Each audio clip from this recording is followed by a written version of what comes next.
could have given up, but you didn't. You could have stopped believing, but you didn't. You could have kept living their expectations, but you decided to make this life your own. And in turn, you're here. Hello, everyone. Today we're meeting Dr. Christopher Slaton. He is the author of education and science literature, also the founder of the Human Systems Science. Hello, Dr. Christopher. Thank you for joining us today. Hello, back at you. Thank you for having me. I'm glad to be here with you. Thank you. So let's start a conversation by diving into your journey of becoming the person you are today. What led you to discover your true passion in life? How did it start for you? For me, honestly, as I began to reflect, it's ironic, right? Because I'm going to say this, then it should make you think, or it leads me to think all the time. Breath of life, because when you come into the world, you don't know what it's going to be like. So you're really on a journey, and as you begin to evolve and find your place of trying to get to where you need to be to do whatever you're trying to do, when you reflect back, you want to know what happened or what didn't happen, or how did you get where you are. And in my work, it all starts with the breath of life. You want to understand the journey of you, okay? Because if you look at the breath of life, you're dealing with, okay, how did I enter the world? What was going on around me? What was my home life like? So for me, that's the experience that's most reflective, because when I try to work with someone else, it's easier for me to understand the foundational pieces, which you don't assume, you just ask the question. You want to know, what was their breath of life experience like? Did they realize that? Because what you're talking about is their brain and the evolution of contact going forward. And did they experience it in such a way that lends or leads you to understand where they are right now when you start putting the information together? So the journey really begins with the breath of life. When I look at myself, I don't look at my participants or my clients from assumptions. I want to know that I'm open and that I'm dealing with their sense of feel for self versus my own sense of feel for who I am, so that I don't get in the way of them interacting with me. And it goes up inverse too. I don't get in my own way, because I clear my sense path so that whatever I'm observing is not me, because I'm supposed to be putting me in place so that I don't overshadow the goal and the objective. So it's like, that question deals with, how did you evolve? How did you develop? And that is the work. That's the work that I'm involved in, and still I'm involved in. That's my growth cycles, all embedded in that concept. So when my life ends, what happened? He breathed his last breath. He took it in. You see? Now, what's the reflection? That's my legacy. That's my literature, education, and science, coming forward. Right. So I see that it all led you to your personal work that right now you dedicated your life to, and you want people to know who they are, how they wired, and what they can do. Is that right? Absolutely. Yes, absolutely. That is so, yes. Yeah, I just want you to elaborate more on what the human system sign is and what is it all about? Okay, so if you ask that question, it's about understanding behaviorism, because behaviorism comes from a philosophy that ignored the brain's in its original concepts. It said that there is no brain because you couldn't empirically validate the brain. So the sciences to develop labor were based upon programming the body, which meant program the brain. So when you look at human system science, it is, you have a kid, you have a parent that's in front of you, and they're asking you what happened. Why me? And you got to be able to explain to them in such a way that they can reflect within themselves and then follow you. It can't be like you're a scientist and you're talking science. You got to be talking lay terms that they can actually relate to because they can experience themselves at that point of contact interaction. So when you talk about the brain, you're talking about learning. And when you talk about learning, you're talking about studying what? How you sense and receive information. So it's easier to teach a parent what happened or connect to the breath of life experience, because when you come out as an adult, what are you looking at? You're looking at how the environment, like the behavior model says, how the environment impacted you. Now, it's teaching that person how to learn through the environmental impact so they can then reflect and synthesize the act of learning how to live. Because that's what you're asking them to do. That's what they're asking you to do. Well, what happened? Well, you didn't know that because you didn't know that you were supposed to first understand your brain and understand how your brain senses and receives information as contact, transfers that neurologically. And I tell them, no, that's why I talk about the breath of life. Because if you talk about the breath of life, you're talking about the social cognitive effect external to your sense of feel for self. So when you're talking to a parent, you're teaching them how to read from the inside out so that the state of mind is neutralized because they're looking at their brain's state of well-being, which means you have to have a sense of how that sense of feel for self relates to your inner neurologic system and your outer environment that you're really observing the behaviorism wants you to pay attention to and model certain types of behavior responses toward. And you're just trying to teach this parent, you do that, but you do that through an understanding of your learning about your external self in relation to learning what your internal self is actually doing to help you complete that transaction. So you're not overwhelmed by the environment. You're learning how to gain a sense of control over what's happening to you when you make contact interaction with other people. Right. And I understand we are always in control, right, of what we put out as a type of behavior that we're choosing to do, right, in that environment. So we need to adapt and kind of like sink in where we are in relationship to, other people or what is around us and how we can learn from that environment.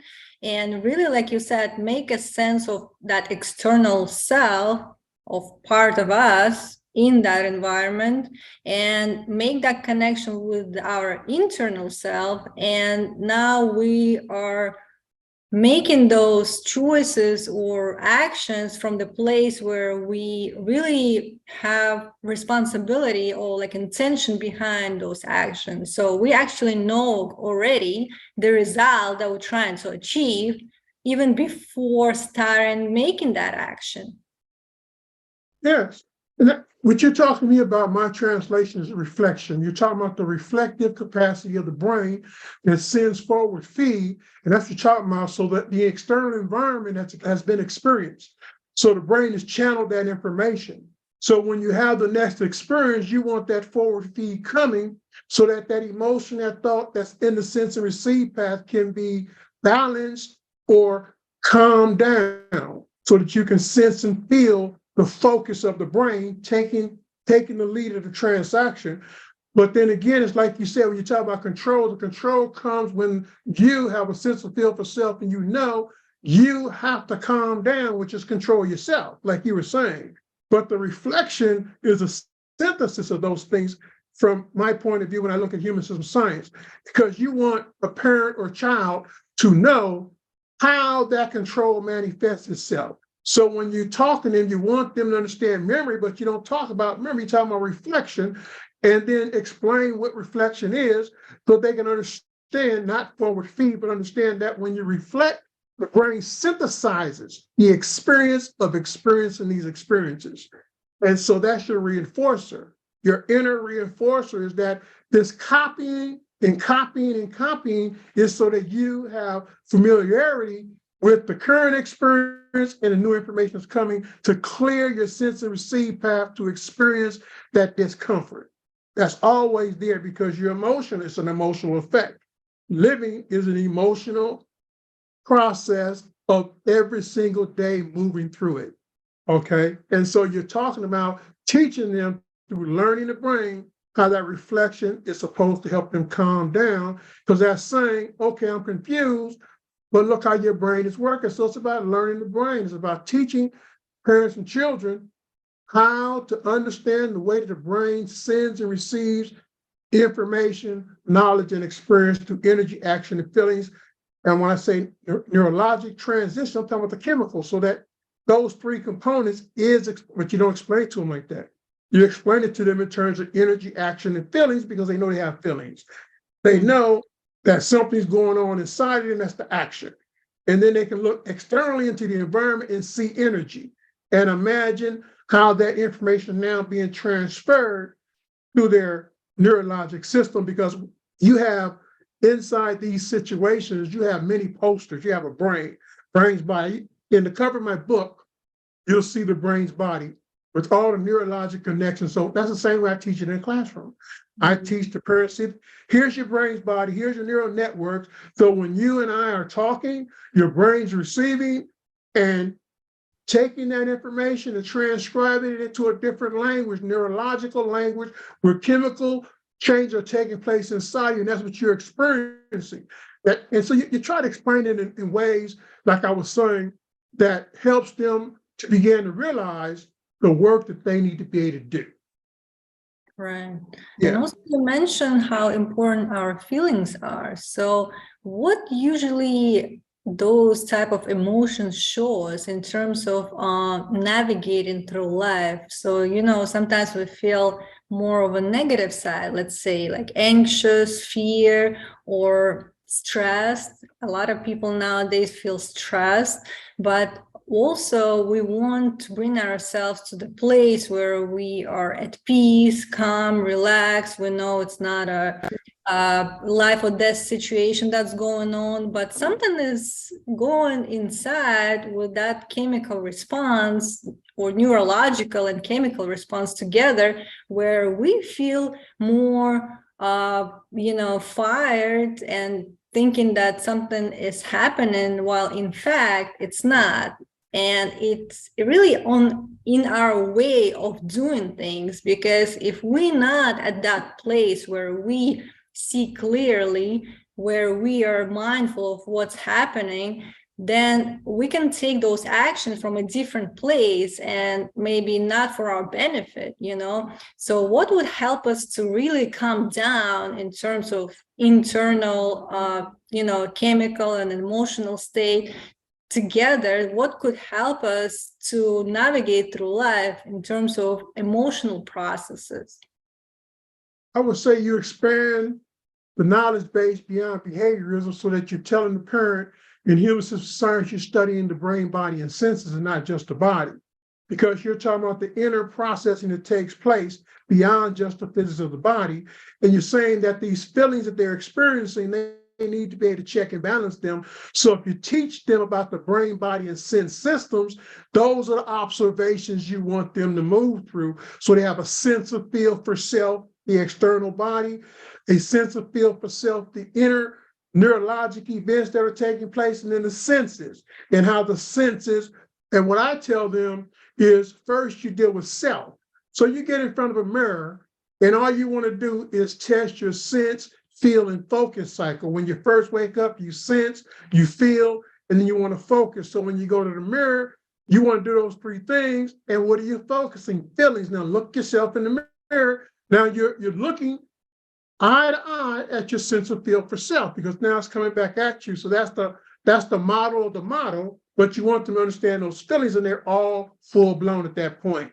But they're studying their brain, their body, and their sense systems, so they can make sense of what we're talking about when we talk about behaviorism, because we're talking about how the brain responds to contact interaction, not the body, the brain. Now, if you're talking about that, now you can talk to a parent. Once they learn that concept, they can then evaluate themselves. So you go from information to knowledge to experience to comprehension over time of the brain's body.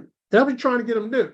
So every day, they're trying to make sense of how their brain, body, and sense systems function to maintain that balance. Okay, so when you get out of control, you look at the body, which when you look at the body, you look at your inner self, what's going on with me? What are these energy, action, and feelings doing to me right now? How do I calm these feelings down? Your senses, right? Your senses tell the story because they directly link to your sense and receive path functions, right?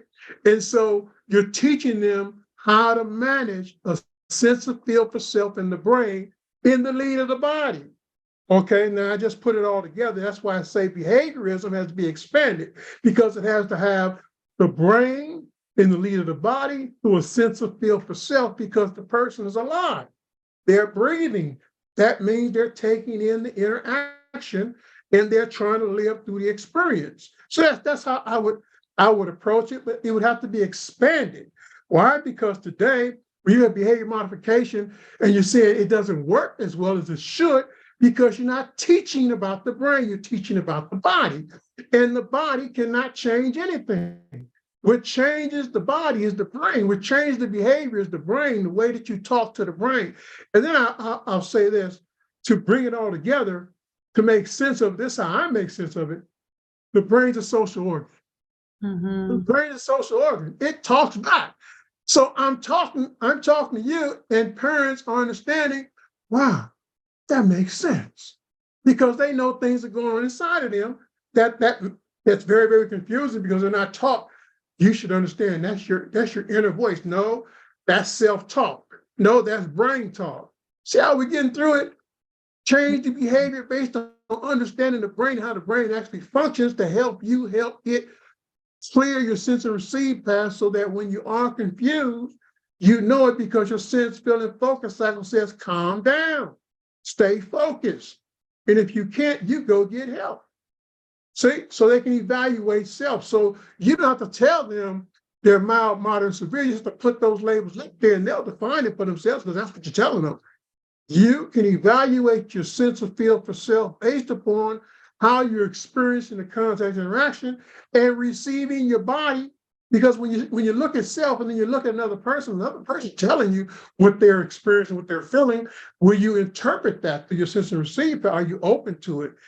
That's the difference between chemistry, science, and behaviorism, because you're really talking about the brain and teaching a person how to read and interpret the contact, the interaction, and the more important part, the reinforcer then works, because you're teaching them you have to be more cooperative.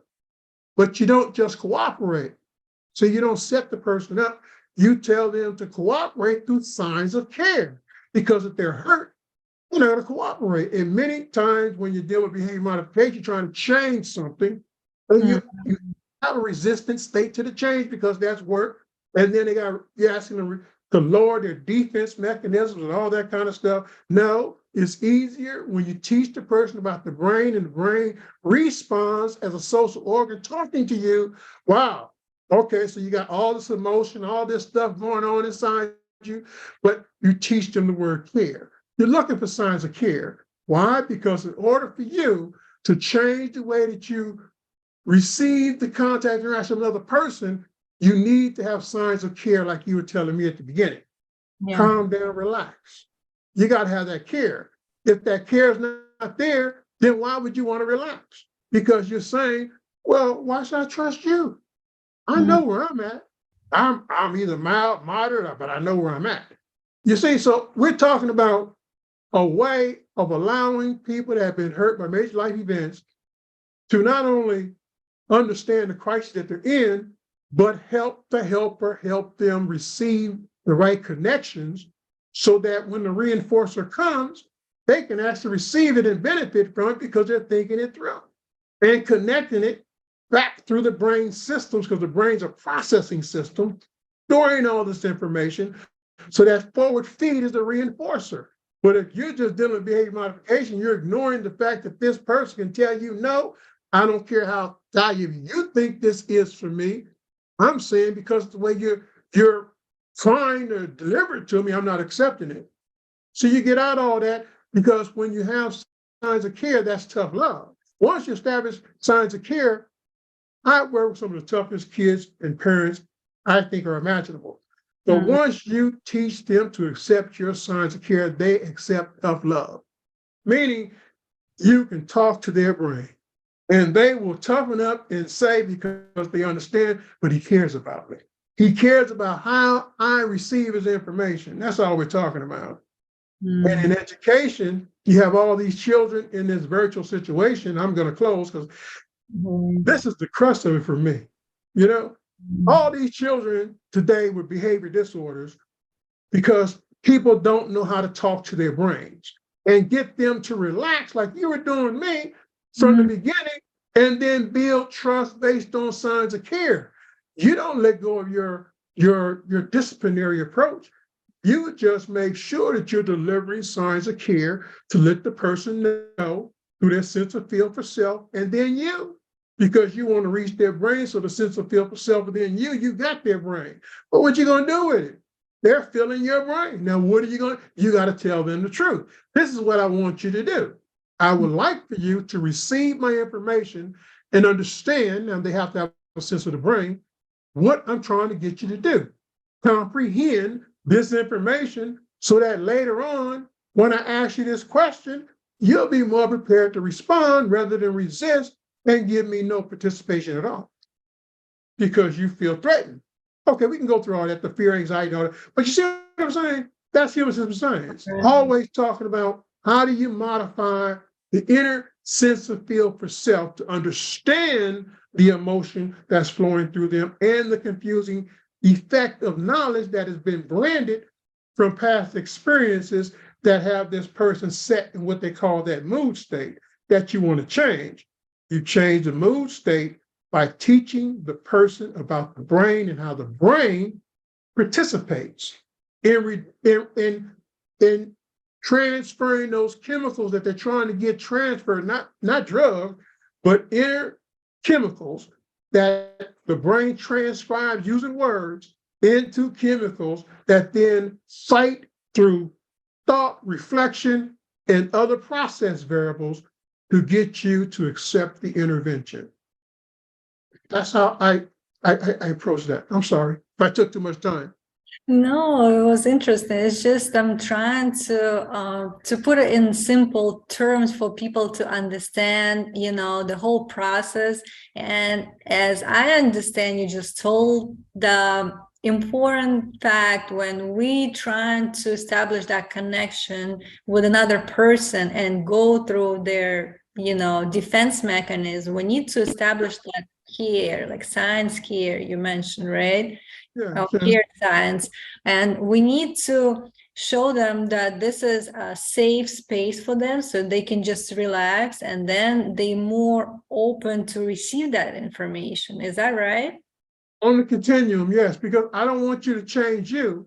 You don't change you. You modify, it's like you're asking them to modify. You modify because what you're dealing with is sense and receive path. You want your information to be accepted. So you show signs of care because that's what the person is most uncomfortable with, because they don't get signs of care. That's why you have a behavior problem per se. So you deliver signs of care to give them a sense of feel for you that sets you apart from other people who are contributing to the reason why the resistance is there. So you deliver signs of care because your goal is to get them to process your contact interaction through signs of care, because you're coding the sense path. They're able to distinguish between what you're trying to do and what other people are trying to do, because they're not stupid. They know that what you're trying to do is inform the brain, but they're resistant because they're upset. They're upset with the contact and the uncomfortable feelings of being changed by you, because that's what you're doing. You're saying, I need you to accept these changes I'm trying to get you to go through so we can improve the ability for you to live and learn, think, and respond. Okay, they get all that. Well, how do you explain it? How do they understand? How do you interpret? Well, that's what I'm saying. Over a series of events and interactions, that person then begins, because they're always testing you, throwing something at you in this business. You know that when you're dealing with these people that are in crises, they're going to test you because they have to, because they're afraid of being found out where they actually are. And they want to feel that when they do give you their real sense of self, that you not only know how to handle it, but you're going to be helpful in delivering the information they need to sustain the contact interaction. Because many of them think you're temporary anyway. You're just talking. You won't be here next week anyway. Yeah. That's what I'm talking about. Because you see, it's a team of us. No, I'm not talking about me. I'm talking about in this field, we are working together collectively. And what you're supposed to be doing is planting seeds for those other practitioners who are also online with understanding sense and receive path functions. And I need you to learn how to sustain this contact interaction with me long enough for us to help you. I just said it. It's not about me. It's about us. That's why self got to get out of the way, because I'm not the answer. I am part of the answer, because there's a whole bunch of us in the field who are trying to get people that are hurt and disadvantaged because their sense and receive paths have been damaged by major life events that make them feel closed more than open, so the information doesn't get through in sufficient quantity to reinforce the knowledge base. And that's what we're talking about. How do you get this person to open up the knowledge base so they can begin? And that's what I'm talking about. Signs of care creates the knowledge base. And that's what you want the person to work for. Once they have a sense of the knowledge base, remember what you're doing. As you're allowing them to acquire the knowledge base, you are getting the information you need from them to sustain it. Whereas before you weren't getting anything, but now they're at least giving you the information you need to understand the crises of you and your role and function trying to get the information through them. But what did you have to do? Open your sense and receive path so that you can receive their information and not contaminate it with the way that you may think or feel about them. You got to get that out of the way. That's what we're talking about in crisis intervention. We're not talking about, you have to know that everything you do has to be connected to the system of care, and know that while we may not be in a caring system, you are, and you know what the ethics of the field is, and you have to evolve through that mechanism, understanding you have to do your part. That's all you can do, right? Mm-hmm. That's what we're talking about.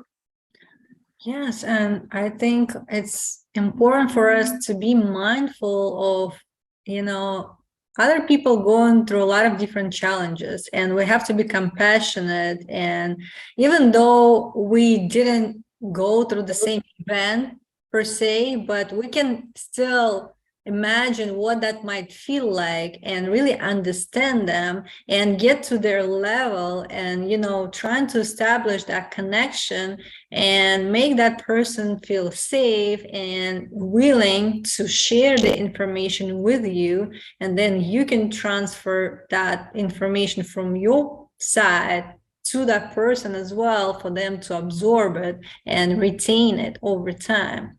So I think it will help a lot of people to, not just in the school system, but, like when you're coaching somebody, let's say, when a person, right, when, let's say they want to change, but it's hard for them to change, but we need to first see what's blocking them and establish that safe space, and then the better understanding will come, and they will see for themselves what the solution is.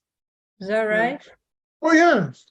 And you know how I do that with the words? See, in human system science, we're talking about sense and receive path functions. So you use special words. You aim special words at the sense and receive path, the contact, and see what they do, because that's behaviorism is fine. That's what behaviorism began. It tested the sense path to see what the response would be.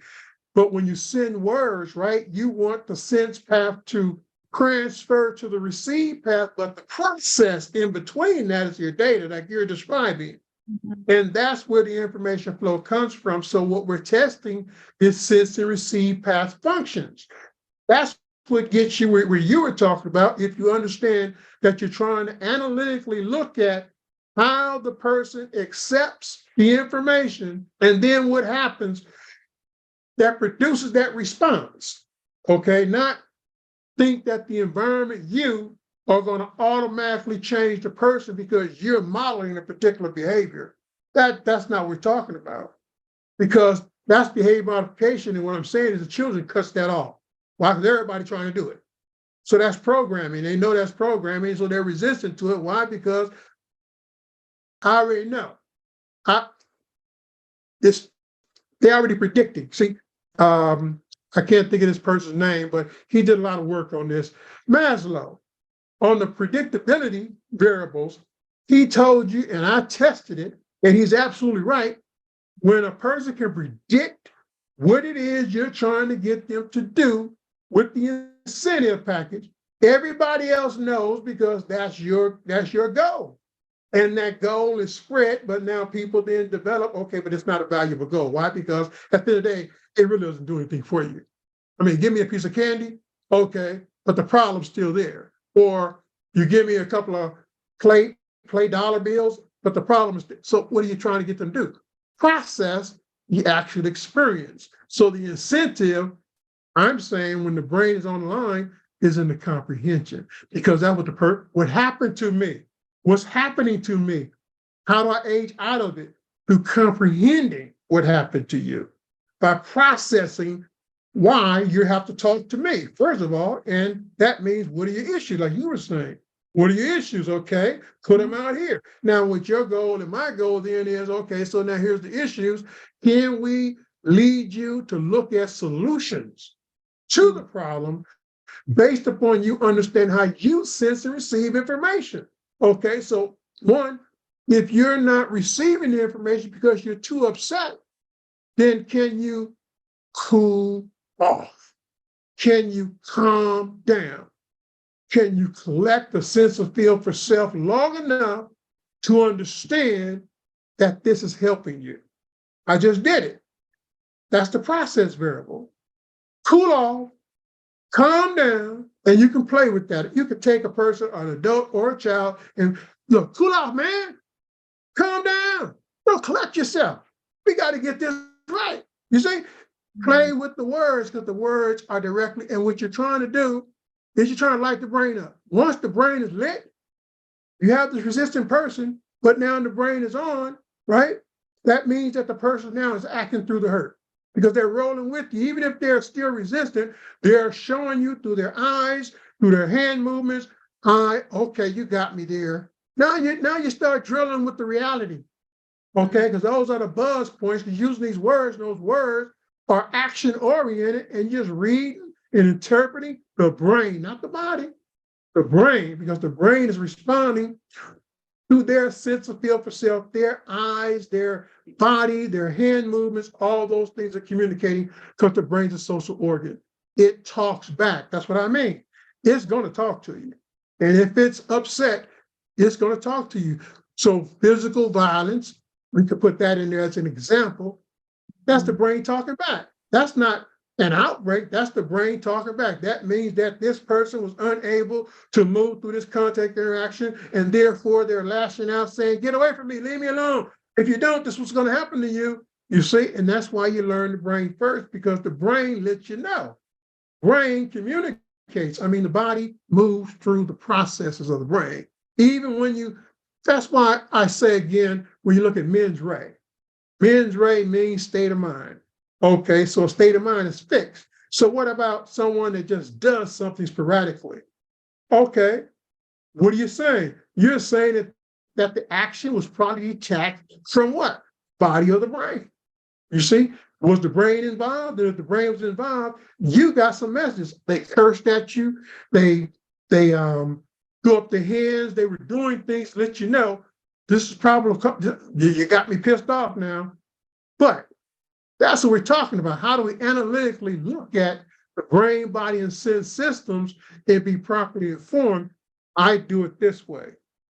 When I look at education, and I call myself an educational learning consultant, you inform the brain. And as you inform the brain, you discipline the body. Because when you discipline the body, the senses focus. And then I work through a sense, feel, and focus process cycle that every human being goes through. You sense, to feel, to focus. What? Your anger, your emotion, your anxiety. Now you got them. Why? Because I had them open. Now I can show them this is what you need to start doing. Once you begin to collect, you collect your sense of feel for self to focus. To focus. so that you don't hurt someone else. Because we got to go there. Why? Because they're telling you, how are you going to help me if you don't understand my pain?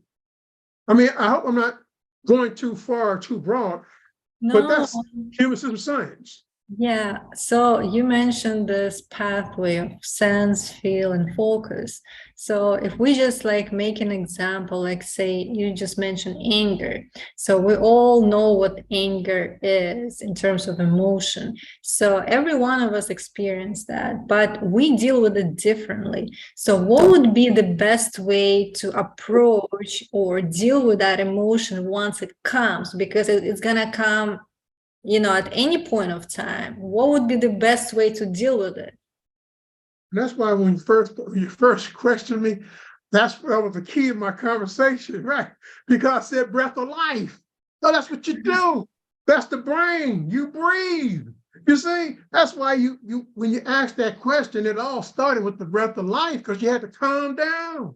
You had to calm down and experience the moment and understand, okay, where am I at? Well, those are the things that you're dealing with every single day of your life. So when a person is going through it, you tell them, look, cool, calm, collect, breathe. That's what you're telling them. Breathe, breathe, breathe. Why? Because you're talking to the brain. You want the brain to cool down. You want your sense of feel for self to calm down. You want the brain to collect the reflections of why. You see, and if you have that knowledge base, and that's what we're talking about, is how do you build that knowledge base so when the person's in that situation, that's what we're talking about, sense and receive path functioning, you are trying to get enough knowledge in the knowledge base to help this person have improved reflections in the forward feed cycle, so that when they have the contact, the brain's already sending forward feed. So that emotion's already in the event, and that knowledge that got them in a static state of mind, you have new information and knowledge coming back through the receive path to the sense path. And what that is, in my opinion, is thought and reflection from the brain. Those new chemicals being produced by the brain is to produce thought and reflection. Little neuroscientists translate that, but those are chemicals, energy, action, and feelings in that forward feed to neutralize the core variables in the sense and receive path, which is emotion and thought. That's why you're confused. That's why you're acting out, because you can't collect a sense of feel because you are confused. And to reduce the confusion, the brain has to send that new energy, action, and feelings forward, right? Mm-hmm. That is already comparable and related to the information that you're experiencing. Oh, when I said that the light goes off, that's what we're talking about, how the light goes off. Because you are reaching that knowledge base, and that person knows, okay, been here, done that, I got it. You know how you wake up, you say, okay, I got it. Yeah. All right, you didn't get me that time. That's that forward feed. So that's how I work through it. As you talk about me, my question was, okay, your question to me was the breath of life. That's how I work. And inside human system science, you always deal with self-research, self-help, self-discovery. Why? Because you first. See, you're not unique. You go through the same things. You may not be severe, you may not be moderate, you may just be mild, but you still go through the same types of emotional confusion that other people go through. So if you first deal with your own self aspect, the research of self, in relation to help, because you got to help yourself, help your brain function, and that's how you get it done. And in the process, what are you trying to do? Discover that self that goes to the next level of human growth and evolution that you can then have in that knowledge base. See, and that's the influence, because the influence is also a synthesis. So now you have that power coming back at you, and you're comfortable, and you kind of feel there's nothing that I can encounter that can get me to lose my cool because of my knowledge base. Not because of me, but because I look within myself when I see another person, I relate their experience to me, And so if they're the ones I got to neutralize, it's easier to neutralize them. Why? Because I look within myself and I know what happened to me. Now, how do I help you? Right. Through So my sense of we feeling for relate you. to others then when we understand ourselves first, right? So once we get that knowledge and deeper understanding of who we are and how we can be in control of all those emotions, and then we'll see how we can help other people as well. Well, I always say this, and I mean it. Emotion is such a it's with you for your whole life. You have those moments where you can lose control. Then the reason the knowledge base is that if you if you do lose it, how fast do you recover? That's why you teach sensory receive path functioning, because what you're teaching is, okay, information flow, yes, but into what? Thinking, reflecting, responding, because you want to respond to any reaction. So when you react out of emotion, that feedback, that forward lead, that forward feed has a response trying to catch up to the reaction. That's why when you do something stupid, you say, and then you say, okay, and you catch yourself and you're happy. Why? Because, okay, I neutralized it. How bad was it? You look how, because your brain caught up. But when your brain don't catch up, then you know you got a problem. And we go back to what we were talking before. Now you have to look at, well, did you intend to do that? But that's your evidence, because there should be no insufficient lapse. When you make a mistake, if you're in your brain's body, you know it, and you're supposed to respond. You're not supposed to just sit back and say, okay, take it. No, that means you premeditated. You did that intentionally. That's transition that mens rea component to ways that you can evaluate the response in relation to the reaction and the recovery time. Then you look at frequency levels if you want to go even more in depth. So we're talking about, when you talk about the information processing system, how do you evaluate it? You evaluate it from the comprehension of what's taking place, and then levels of frequency. Whether it's good or bad energy, how frequently are you moving through that type of effect or effect in the sense and receive path? Okay, so I always go back to the sense and receive path. Why? Because that's how the brain functions, through a neurologic system of cells, sense receptors, cells, neurotransmitters, all those types of things based on contact interaction, the brain being a social organ. Meaning the brain is a system that allows you to live, learn, think, and respond to experience, because it's a social event. So that's what it's made for. Then you look at what we're expected to do, and it really makes sense. What are we expected to do? Live in a home, learn in school, pick a neighborhood, and so it's supposed to bring out the most of us, the best of us, and then respond in the workplace. But that's what the brain does. That's what it naturally does. It is a natural cognitive experience of living, learning, thinking, and responding. I mean, that's how. And inside all that, we're talking about, on the front, we talked about teaching about the brain. When you're teaching about the brain in sense and receipt, you're teaching about emotion. When you're teaching about emotion, you're teaching about thought. When you're teaching about motion and thought, you're teaching about states of mind. You're talking about mood states. You're talking about behavior that's static. And what you're trying to do is change it. So now when you talk about sense and receive path functioning, you're explaining how you have to set the sense path up for the experience of self, because most people don't understand that. It's the experience of self, because self is who's in crises. Self is the one that's confused. And you have to connect your sense of feel for self to the brain to have that flow system correctly focused on neutralizing you. Because when you try to catch up to your reaction, that's why you did it, for your sense of feel for self. And you value you. Okay, self-concept, self-esteem, all those types of things. See, now it's functioning. That's yeah. Wow, yeah, it's a lot of information, but I'm glad that we had time today to discuss all of that. And thank you for sharing your thoughts and wisdom. And for those who would like to connect with you or look at your book, how can they find you? Well, to look at the book, you just go to brainsbody.net. On that page, you'll find the books. I think we have 6 listed there. And you also have opportunities to get in contact with me through free consults and consultations on the brains body learning system that we've been talking around. I never talked about the brains body learning system itself.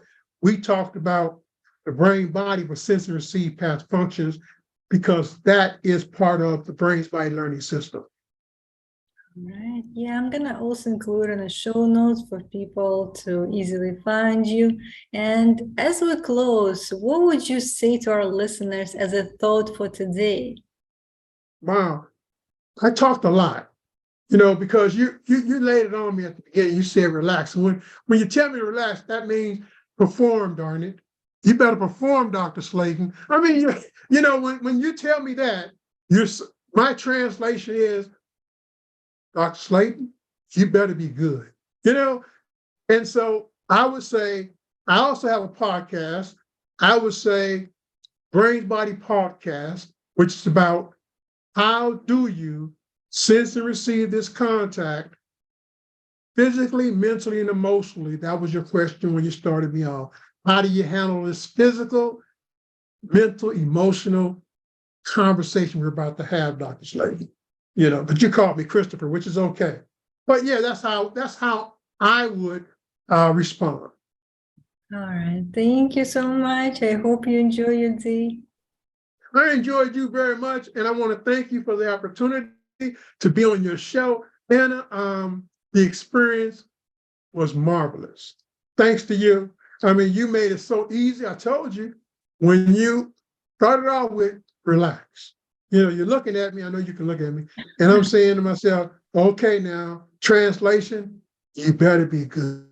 Now, I hope I was good. Oh, great. Thank you. I hope you enjoyed this episode, and if you did, hit the subscribe button and share it with others. Stay tuned.